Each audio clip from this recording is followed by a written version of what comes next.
baadhi ya viongozi wa kidini wamewataka wenzao kutowapendelea walioko serikalini au wapinzani wanaposhughulikia kuhusu masuala muhimu humu nchini na hata katika eneo la Afrika Mashariki kwa ajili ya umoja na amani ya kanda hiyo. Wakizungumza huko Matayos, viongozi hao walisisitizia serikali za Kenya, Uganda na Tanzania kumaliza visa vya utekaji nyara na unyanyasaji wa kisiasa dhidi ya viongozi wa upinzani, wakisema kwamba vitendo kama hivyo vitasababisha mgawanyiko.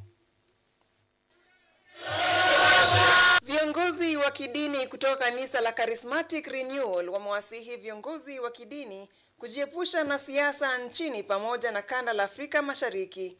Kasisi Felix Baraza amewaonya viongozi wa kidini kutokuwa na upendeleo wakati wanapotoa wosia kwa viongozi wa serikali na viongozi wa upinzani. Kwanza kabisa, sisi viongozi wa kidini ndio tulipoteza imani ya wananchi. Tulikuja tukaingia kwa siasa kuliko kushika maadili yetu kama viongozi wa kanisa. When you look at some other years back there before the era of Mzee Jomo Kenyatta, Mzee Moi, Mzee Kibaki and Mzee Uhuru Kenyatta, kanisa limekuwa na heshima sana. Hatukuweza kuingia kwa siasa mingi. Lakini kanisa limekosa dhamana yake kwa sababu tumeingia kwa siasa. Kasisi Baraza alikiri kuwa viongozi wa kidini walipoteza imani ya wananchi kwa kujiingiza kwa siasa badala ya kushika maadili ya kanisa na kupoteza dhamana yake. Aliongezea kuwa kulingana masuala yanayotendeka nchini, anamsihi Rais William Ruto akubali kurekebishwa. Yale ambayo inatendeka Kenya hii, ningemuomba tu Mheshimiwa Rais wa Jamhuri ya Kenya, Mheshimiwa William Samuel Ruto. Ni rais wetu na tunampenda. Na yeye ni mmoja ambao alisema kwamba amesoma Biblia, ameelewa, yeye ni mchungaji. Kwa hivyo akisikia watu wa kanisa wanasema hapa ni kubaya, pia asikize, akubali kurekebishwa.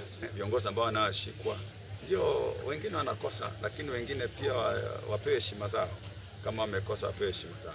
Kasisi Dominic Travers kutoka Kampala akizungumzia kuhusu demokrasia ameeleza kuwa yeyote ana azma ya kugombea kiti chochote apewe nafasi. When it comes to democracy, we are concerned. If someone is coming into power, is contesting to be the president or the governor or whoever, should be given a chance. But abductions are not good. But let's leave the matters to the judges. They will do the needful, they are lawyers. Kulingana na Kristo alisimama kidete na akatetea neno la Bwana. Sisi kazi yetu ni kutetea neno la Mungu. Na tunawaombea wakuu wetu wa serikali wakae wakijua sisi tuko nyuma yao. Tunawaombea, Mungu atawaguza. Ni kumuomba tu mwenyewe aleta amani na tunyenyekee chini ya miguu yake. Kila kitu inaenda kubadilika. Unapoingia kwa shasha, Mungu anasonga nyuma kidogo.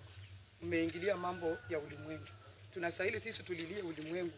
Watu wote wajue Mungu, wasimwage damu, wakuwe na amani. Hata hivyo, viongozi hao wamehamasisha serikali ya Kenya, Uganda na Tanzania kumaliza visa vya utekaji nyara kwa wapinzani, kwani visa hivyo husababisha mgawanyiko.